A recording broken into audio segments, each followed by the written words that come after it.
रंगापुर गांव में पिछले साल से भी ज्यादा इस साल इतनी भयानक गर्मी पड़ रही थी कि लोगों का बुरा हाल था। वहीं रंगापुर गांव में रघुआ ने इतनी गर्मी में भी सड़क के किनारे बरगद के पेड़ की छांव में अपना गर्मा गर्म दूध का ठेला लगा रखा था।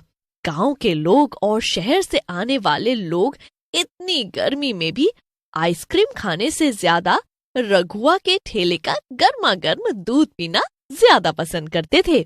एक रोज रघुआ अपना ठेला लगाकर गर्मा गर्म दूध बना रहा होता है। तभी वहां उसकी जवान बेटी, जिसका नाम बिजली था, वहां आती है और अपने पिताजी रघुआ से कहती है, बापू, आपको पता है ना कि आपकी कमर में कितना दर्द है, फिर भी आप काम पर आ गए। अब आप एक काम करो, घर जाओ और आराम करो। ठेला मैं संभाल लूंगी। ठीक है बाबा, ठीक है, मैं चला घर। तू तनिक ठीक से काम करना और रात होने से पहले घर आ जाना। और एक बात और सुन, अगर कोई भी ऐसा वैसा आदमी आए ना, तो हम उसको ऐसा गर्मा गर्म दूध पिलाएंगे कि उसको उसकी नानी याद आ जाएगी। ठीक है, अब आप हमारी चिंता कतई ना करो और घर जाओ। फिर रघुआ दूध का ठेला बिजली को सौंपकर घर चला जाता है और रघुआ के जाते ही वहाँ गांव में रहने वाला बिरजू आता है और बिजली को देखकर बोलता है, क्या बात है बिजली, आज तो बहुत चमचमा रही है। तनिक ध्यान रखियो बिरजू, कहीं ये चमक तेरे ऊपर न थमक पड़े। तू यहाँ बकवास करने के लिए आया है या गर्मा गर्म दूध का गिलास गटकने के लिए आया है? अरे हम तो तुम्हारा मतलब मेरा मतलब है कि हम तो तुम्हारे हाथ से बना हुआ गर्मा गर्म मलाई वाला दूध पीने आया हूँ। बिजली दूध का एक गिलास बनाती है और बिरजू के हाथ में थमाते हुए कहती है, ये पकड़ अपना दूध का गिलास और इसे फटाफट से गटक और चलता बन यहाँ से, नहीं तो ये बिजली तेरे ऊपर गिरेगी ना तो तू जिंदगी भर याद रखेगा। बिरजू फटाफट से दूध पीता है और बिजली को पैसे थमाकर निकल लेता है। तभी वहाँ एक बाइक आकर रुकती है। उस पर ननंदू और चिराग नाम के दो लड़के बैठे हुए थे। वो दोनों बाइक से उतरते हैं और ठेले के पास जाकर बिजली से कहते हैं, इतनी गर्मी में ये हॉट गर्ल गर्मा गर्म दूध का ठेला लगाए हुए है। हाय रे, क्या खुशबू है। ए हॉट गर्ल, जरा 2 गिलास पिस्ता बादाम वाला गर्मा गर्म दूध तो देना, और हाँ, मलाई डालना मत भूलना। शहर के लागत हो बाबूजी, तभी ऐसी बातें कर रहे हो बिजली से, मगर तनिक ध्यान रहे कि हमारा नाम बिजली है, बिजली, इसलिए जरा संभल कर हमसे बात करना, नहीं तो दूध के साथ साथ हम तुम्हारे गाल पर ऐसा लौपट जड़ेंगे ना कि तुम दोनों भूल जाओगे कि हम पृथ्वी पर ही हैं कि आकाश में। आहा, बड़ी अकड़ है तेरे अंदर तो। पर मेरा नाम भी चिराग है और मेरी जिस भी चीज पर नजर पड़ गई, समझो वो मेरी हो गई। ऐसा बोलकर चिराग बिजली के पास जाता है और उसका हाथ पकड़ लेता है। कमबख्त, हमका छेड़ता है, रुक अभी तेरे ऊपर गर्मा गर्म दूध उड़ेलती हूँ।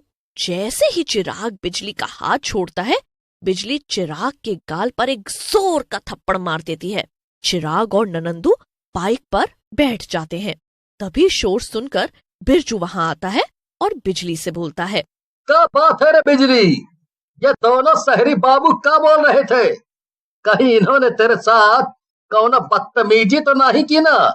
अगर ऐसा कछु भी किया है ना तो हम इन दोनों की चटनी बना देंगे। हाँ, तुझे बहुत चिंता हो रही है बिजली की? अरे बिजली अपना ध्यान खुद रख सकती है, तू जाकर अपना काम कर, समझा? जैसे ही रात होने लगी, बिजली के ठेले पर लोगों की भीड़ कम होती गई। फिर कुछ देर बाद बिजली भी अपना सामान समेटकर ठेला लेकर घर जाने लगी कि तभी चिराग और ननंदू वहां आ जाते हैं। वे दोनों बाइक से उतरते हैं और बिजली को छेड़ने लगते हैं। हाय रे कमबख्त, तू तो हमरे पीछे ही पड़ गया है। लगता है तुझे छठी का दूध याद दिलाना ही पड़ेगा। दिन का झन्नाटेदार लापड़ भूल गया जो। सच में तेरे जैसी हॉट आइटम कहीं नहीं देखी, और अब तुझे तो मैं बिल्कुल नहीं छोड़ने वाला। दिन में तूने मुझे थप्पड़ मारा था ना, उसका बदला भी तो लेना है।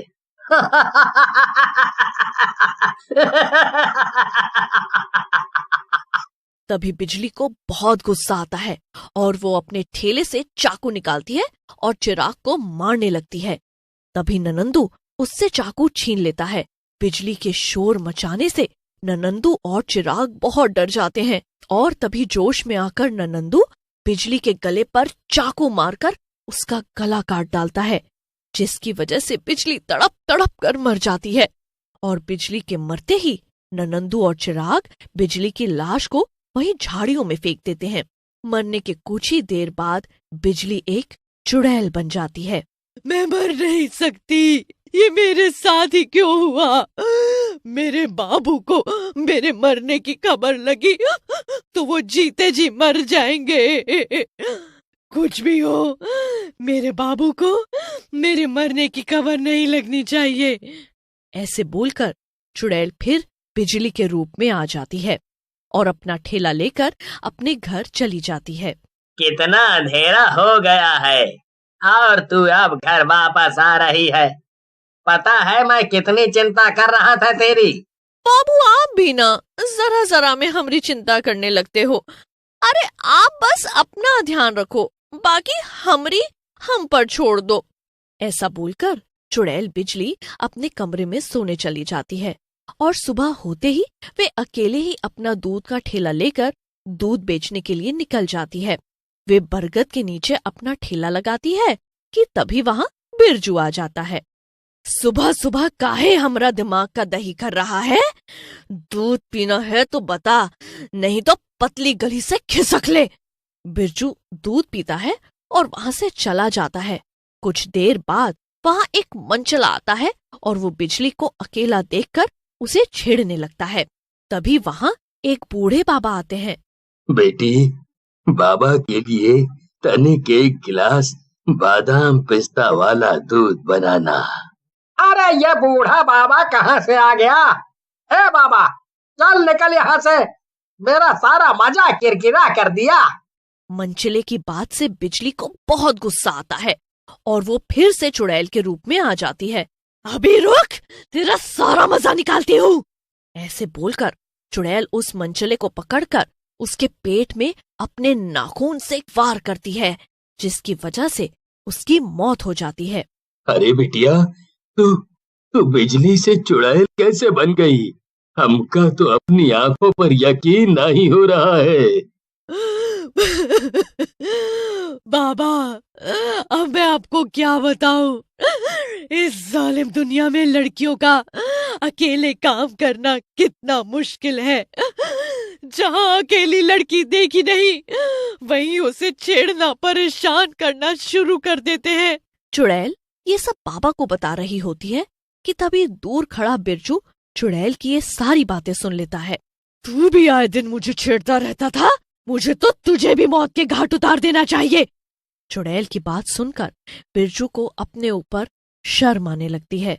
चिराग और ननंदू, उन्होंने ना सिर्फ मेरे साथ बदतमीजी की बल्कि मुझे मार भी डाला। एक बार वो मेरे सामने आ जाए, फिर मैं उनका वो हाल करूंगी कि कोई भी लड़का किसी लड़की को छेड़ने की गलती नहीं करेगा। तू चिंता ना कर, उन दोनों को तेरे सामने लाना अब हमारा काम है। ऐसा बोलकर बिरजू वहां से चला जाता है और कुछ ही देर बाद वे गांव वालों के साथ चिराग व ननंदू को पकड़कर ले जाता है। जो लोग लड़कियों को अपनी हवस मिटाने के लिए मार डालते हैं ना, उन लड़कियों की आत्मा भटकती रहती है और उन्हें मुक्ति तभी मिलती है जब वो उन हवस के हैवान को मार डालती है। ऐसा बोलकर चुड़ैल चिराग का गला पकड़ लेती है और उसे बहुत ही बेरहमी से मार डालती है और फिर अपने नाखूनों से ननंदू का भी पूरा शरीर चीर देती है। ये सब सुनकर गांव के सभी आदमियों को ये सीख मिल जाती है कि कभी भी किसी लड़की के साथ बुरा नहीं